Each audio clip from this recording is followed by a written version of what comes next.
सो अभी तक हमने देखा कि काइतो को लगने लगा है कि मियाओ उसे लाइक करती है, तो वहीं मियाओ ने भी क्लासरूम से बाहर आकर शिन को पूरा मैटर बताया। शिन परेशान होने लगी कि तुमने ये तो नहीं बताया ना कि वो फोटो मेरी थी। तो तब मियाओ कहती है कि नहीं, यानी मैंने बस जैसे तैसे बात हैंडल कर दी, तुम फिक्र मत करो। तो तब जाकर शिन थोड़ा शांत हुई।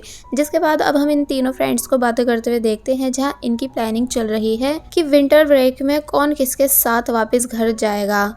इसलिए जब सुबह हुई तो तब मियाओ और वांगी ये दोनों यूनियन के आने का वेट करने लगी कि तभी इनके सामने से काइतो निकल के जाता है, जिसका पीछा शिन ने करना शुरू कर दिया क्योंकि वो कुछ इस तरह काइतो के साथ वापस घर जाना चाहती है, यानी कि उसे फॉलो करते हुए। और फिर अब जैसे यूनियन आया तो तब उसे वांगी ने रोका और बोली कि सीनियर, आपका घर और मियाओ का घर पास पास में है ना, इसलिए क्यों ना आप दोनों एक साथ घर चले जाओ। तो तब मियाओ को तो काफ़ी ज़्यादा डर लग रहा था कि कहीं यूनियन मना नहीं कर दे, क्योंकि अगर ऐसा हुआ फिर तो बहुत ही इंसल्ट हो जाएगी। लेकिन वो मान जाता है एंड बोला कि हाँ बिल्कुल। तो तब वांगी मियाओ को गुड लक करते हुए यहाँ से चली जाती है। जिसके बाद अब हम इन दोनों को बस में देखते हैं, क्योंकि ये दोनों बस से अपने घर वापस जाने वाले हैं। जहाँ जब जैसे यूनियन सीट पर बैठ गया एंड मियाओ उसके पास बैठने ही वाली थी, लेकिन तभी एक दूसरी लड़की मियाओ से पहले यूनियन के पास आकर बैठ जाती है, जिसको अब मियाओ हटाने की हिम्मत भी नहीं कर पा रही थी। इसलिए यूनियन उस लड़की को बताता है कि मैं उनके साथ हूँ। तो तब वो लड़की सीट पर से हट गई एंड मियाओ फाइनली यूनियन के पास बैठी, जो सब करके उसे बहुत ही अच्छा फील हो रहा था, जैसे कि वो कपल हैं। और वहीं दिखाया गया है कि शिन, जो कि अभी तक काइतो को आवाज़ें देने में बिजी है, लेकिन वो उसकी सुन ही नहीं रहा था बल्कि फुल स्पीड में आगे निकल गया। तो तब शिन को बहुत ही ज्यादा गुस्सा आया। ऊपर से इलेक्ट्रिक मोटर बाइक की बैटरी भी खत्म हो गई। एक्चुअली ये आइडिया वांगी ने ही शिन को दिया था कि तुम बैटरी को फुल मत कराना, क्योंकि जब बाइक रुक जाएगी तो तब काइतो पक्का तुम्हें लिफ्ट दे सकता है। बट अब क्योंकि रियल में ऐसा कुछ हुआ ही नहीं, इसलिए शिन बहुत ही ज्यादा गुस्सा होने लगी। और वहीं मियाओ शर्माते हुए यूनियन को ईयरफोन्स देने का ट्राई करती है ताकि दोनों साथ में बैठकर म्यूजिक सुन सके। बट ऐसा भी हो नहीं पाया बिकॉज यूनियन ऑलरेडी म्यूजिक सुन रहा था, जिस वजह से मियाओ चुपचाप बैठ जाती है। और वहीं शिन, जो कि अब अपने डैड को कॉल कर रही है ये बताकर कि मैं मोटर बाइक यहीं पास में पार्क करके जा रही हूँ, आप यहाँ से इसे ले जाना क्योंकि बैटरी खत्म हो चुकी है, जिस वजह से मैं बस से घर वापस आऊंगी। कि तभी काइतो वापस शिन के पास आया, जिसको देख वो सरप्राइज रह गई। काइतो पूछने लगा कि तुम्हारी बाइक को क्या हुआ। तो तब शिन ने सब बता दिया। जिसके बाद काइतो कहता है कि तो फिर लाओ, मैं तुम्हें घर छोड़ देता हूँ, क्योंकि तुम्हारा ऐसे यहाँ अकेले रहना ठीक नहीं। तो तब शिन बहुत ही ज़्यादा खुश हो गई बिकॉज उसका प्लान जो सक्सेसफुल हो चुका है। लेकिन जब वो काइतो को पकड़ती है तो तब वो बोला कि तुम मुझे नहीं बल्कि सिर्फ मेरा बैग पकड़ो। शिन ऐसा ही करती है। फिर जब ये दोनों जाने लगे तो तब शिन को बहुत ही ज़्यादा अच्छा लगा, यानी कि ये मोमेंट उसके लिए काफ़ी ज़्यादा मेमोरेबल बन गया कि वो कैसे अपने क्रश के साथ वापस घर जा रही है। अब हम देखते हैं कि मियाओ, जो कि अभी भी बस में है, उसे वांगी की बातें याद आने लगी कि तुम सोने की एक्टिंग करना और यूनियन के शोल्डर पे हेड रख लेना। तो तब मियाओ ऐसा ही करने का ट्राई करने लगी, यानी सोने की एक्टिंग करती है, लेकिन उससे ये सब हो ही नहीं रहा था। इसलिए बोली कि ऐसा करती हूँ कि मैं रियल में सो जाती हूँ, क्योंकि ऐसा करने पर फिर जो होगा वो देखा जाएगा। और फिर तभी सोने की एक्टिंग करने लगी, यानी कि शिप काउंट करती है, लेकिन 1 आवर से ऊपर हो गया एंड मियाओ को नींद अभी तक नहीं आई। कि तभी एक मैजिक होता है कि यूनियन मियाओ के शोल्डर पर अपना हेड रख लेता है, क्योंकि वो सो चुका है। तो तब मियाओ के होश उड़ गए, यानी यूनियन का ऐसा करना मियाओ के लिए किसी बोनस से कम नहीं था, इसलिए वो बहुत ही ज्यादा हैप्पी हो गई। जिसके बाद ये सीन यही कट हो गया एंड अब हमें यूनियन के घर का सीन दिखाया गया, जहाँ यूनियन जब जैसे अपने घर आया तो तब काइतो की मॉम यानी मिस रोज उसका वेलकम करने लगी एंड पूछती है कि तुम आज रात डिनर में क्या खाना पसंद करोगे। तो तब वो बोला, आप कुछ भी बना लीजिए, मैं खा लूंगा। कि तभी यूनियन के फादर भी आ गए और बताने लगे कि 1-2 दिन के बाद न्यू ईयर है, इसलिए हम इस वाले रेस्टोरेंट में सेलिब्रेट करने चलेंगे। बट यूनियन मना कर देता है क्योंकि वो घर में ही रहना चाहता है। तो तब मॉम बताने लगी कि काइतो का भी आने का मन नहीं है, इसका मतलब हमें अकेले ही जाना होगा। तो तब डैड बोले कोई बात नहीं, मैं रिजर्वेशन करा रहा हूँ। जिसके बाद अब हमें मियाओ के घर का सीन दिखाया गया, जहाँ आते ही मियाओ बहुत ही ज्यादा हैप्पी हो गई क्योंकि उसके फादर भी आए हुए थे। इसलिए सभी साथ में बैठकर अच्छा टाइम स्पेंड करने लगे, यानी कि बहुत सारी बातें करते हैं। अब नेक्स्ट सीन में हम देखते हैं कि जब यूनियन निंग के रेस्टोरेंट के बाहर बैठकर उससे बातें कर रहा था कि अब आगे का सिलेबस कैसे कंप्लीट किया जाए। कि तभी यहाँ एक अंकल आए अपना स्टॉल लगाने के लिए, जिनसे निंग ने मना भी किया कि हमारे फादर यहाँ पर कुछ भी लगाना अलाउ नहीं करते हैं, लेकिन वो अंकल मानते नहीं हैं बल्कि स्टॉल लगा ही लेते हैं। तो तब यूनियन उनके पास आ गया, यानी उनके सामान को देखने लगा कि अंकल आखिर बेच क्या रहे हैं, जो सब यूनियन को काफी बोरिंग लगता है। इसलिए वो बोला कि क्या मैं आपकी हेल्प करा दूं ये सभी चीजें बिकवाने में अपने न्यू आइडिया के साथ। तो तब वो अंकल जल्दी से रेडी हो गए, जिसके बाद अब हमें तीनों फ्रेंड्स दिखाई गई जो कि कॉल पर एक दूसरे से बातें कर रही हैं एंड न्यू ईयर की प्रिपरेशन कर रही हैं। शिन बताती है कि काइतो भी क्लास में फर्स्ट आया है और यूनियन भी, इसलिए दोनों को ही यूनिवर्सिटी से स्कॉलरशिप मिली है। तो तब ये बात सुनकर मियाओ बहुत ही ज़्यादा खुश होने लगी कि तभी मियाओ की फैमिली शॉपिंग करके वापस घर आ गई। इसलिए मियाओ ने कॉल कट कर दी और अपने डैड से बातें करने लगी, क्योंकि वो मियाओ के लिए काफ़ी कुछ चीज़ें लाए थे, लेकिन एक चीज़ भूल चुके थे जिसकी उन्हें इस टाइम काफ़ी ज़रूरत है याओ का प्रोजेक्ट कंप्लीट कराने में। इसलिए मियाओ से बोले कि क्या तुम प्लीज़ मुझे मार्केट से ग्लू ला दोगी। तो तब मियाओ इस बात के लिए मान गई। और वहीं दूसरी तरफ हमें काइतो की मॉम दिखाई जाती है, जो कि काइतो के रूम में आई है कि तभी उनकी नज़र काइतो के मोबाइल पर गई, जहाँ मैसेज आया हुआ था कि मुझे मेरे पैसे वापस चाहिए। इसलिए वो समझ गई कि काइतो ने किसी से उधार ले रखा है। और फिर जब ड्रॉर चेक करने लगी तो तब उन्हें वहाँ कई सारे पैसे मिले, जिस वजह से वो और ज़्यादा परेशान हो जाती हैं कि आखिर काइतो कर क्या रहा है।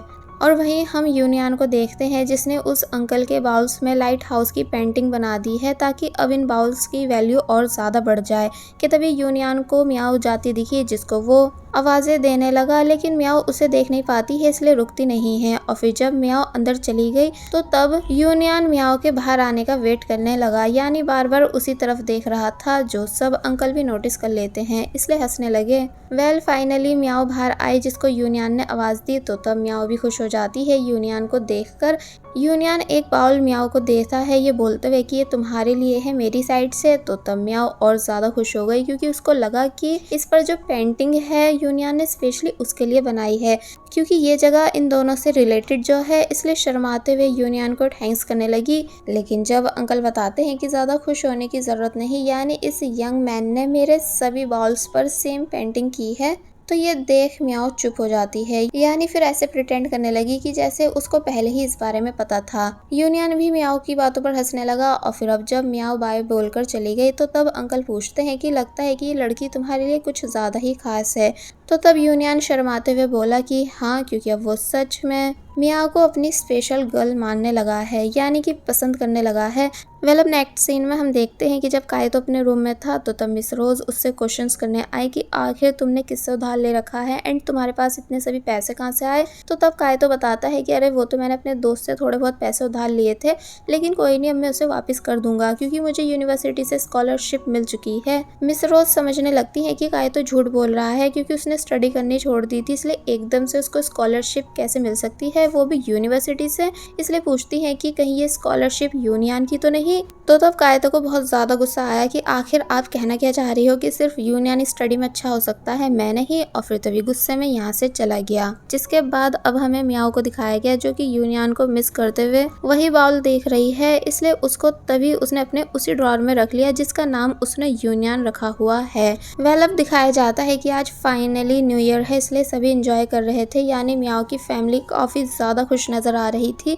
लेकिन अगर बात की जाए यूनियन की फैमिली की, तो ये दोनों घर पर अकेले हैं, बिकॉज मिस रोज मिस लिंग के साथ बाहर न्यू ईयर सेलिब्रेट करने गई हैं, जिनके साथ ये दोनों नहीं गए। दूसरी तरफ शिन मियाओ से कॉल पर बात करने लगी। एक्चुअली शिन यूनियन और काइतो के घर न्यू ईयर सेलिब्रेट करने जा रही है, इसलिए चाहती है कि मियाओ भी उसके साथ चले। लेकिन मियाओ डरने लगी, बिकॉज ऑब्वियसली मियाओ की मॉम कभी इस चीज़ की परमिशन नहीं देंगी। इसलिए जब शिन मियाओ की मॉम से बात करती है तो तब समझाने लगी कि आंटी मैं घर में अकेली हूँ, मुझे डर लग रहा है, इसलिए प्लीज़ आज रात मियाओ को मेरे घर पर रुकने भेज दो ताकि मैं उसके साथ न्यू ईयर सेलिब्रेट कर पाऊँ। तो तब मियाओ की मॉम मान गई, क्योंकि उन्हें शिन पसंद है, इसलिए कहती हैं कि तुम जाओ रेडी हो जाओ, मैं डम्पलिंग्स पैक करके दे रही हूँ शिन के लिए। मियाओ बहुत ज़्यादा खुश होने लग जाती है, तो वहीं मियाओ के डैड भी इस चीज़ की परमिशन दे देते हैं। लेकिन सिर्फ याओ मियाओ को जाने नहीं दे रही थी, क्योंकि उसका ये सीन था कि अगर जाना है तो मुझे भी अपने साथ लेकर जाओ, वरना मत जाओ। तो तब डैड ने जैसे तैसे याओ को रोका। जिसके बाद अब हम देखते हैं कि यूनियन के घर के डोर पर कोई आया है, जिस वजह से दोनों बॉयज समझ नहीं पाए कि आखिर इस टाइम कौन आ गया।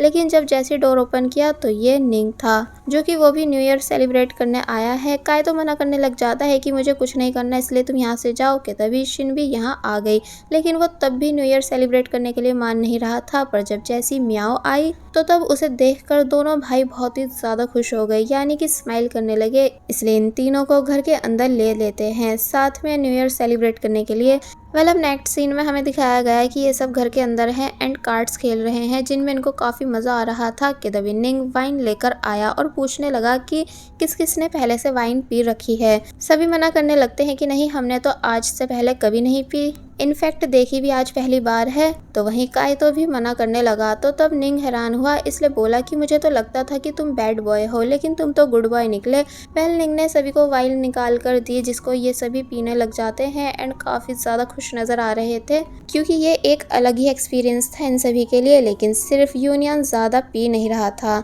ये सीन यहीं कट होता है और अब हमें दिखाया गया कि फाइनली 12 बज चुके हैं, यानी न्यू ईयर हो चुका था। इसलिए यूनियन सभी को हैप्पी न्यू ईयर विश करने लगा। लेकिन जब टर्न हुआ तो पता चला कि बाकी सब तो बेहोश हो चुके हैं ज़्यादा ड्रिंक कर जाने की वजह से। कि तभी काइतो जो कि होश में नहीं है, वो अपना हाथ मियाओ के हाथ पर रख देता है। मियाओ भी गहरी नींद में थी, इसलिए हाथ हटा नहीं पाई। लेकिन ये सब देखकर यूनियन को बिल्कुल अच्छा नहीं लगता, यानी कि वो जेलस होने लगा, क्योंकि अब वो मियाओ को लाइक जो करने लगा है, इसलिए कैसे ये चीज़ बर्दाश्त कर सकता था।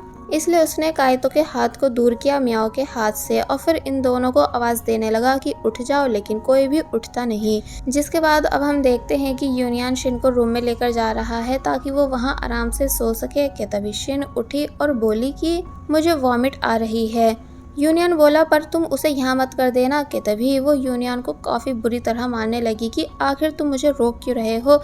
यूनियन हैरानी से शिन को देखता है कि आखिर वो ये कर क्या रही है। तो तब शिन ने यूनियन को छोड़ दिया और वापस से सो गई। अब बारी आई मियाओ को रूम तक लेकर जाने की, जहाँ वो नशे में पता नहीं क्या क्या बोल रही थी, इसलिए सीरियस होकर पूछने लगी कि क्या मैं आपसे एक क्वेश्चन कर सकती हूँ। यूनियन को लगा कि पता नहीं इसको क्या पूछना है, यानी पता नहीं कौन सी सीरियस बात होगी। लेकिन मियाओ का क्वेश्चन ये था कि मेरे ग्लासेस कहाँ हैं। तो तब यूनियन रिलैक्स हुआ और बोला कि मुझे नहीं पता, लेकिन मैं उसे तुम्हारे लिए ढूंढ दूंगा।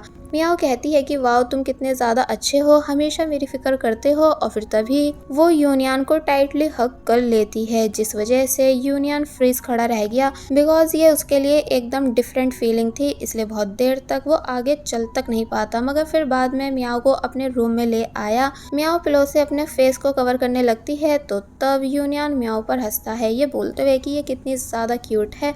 और फिर बहुत ही प्यार से मियाओ को ब्लैंकेट में कवर करने के बाद उसको ध्यान से देखने लगा, यानी यूनियन की नज़रें मियाओ पर से हट ही नहीं रही थी। और बस फिर इसी सीन के साथ पार्ट 12 यहीं पर एंड हो जाता है।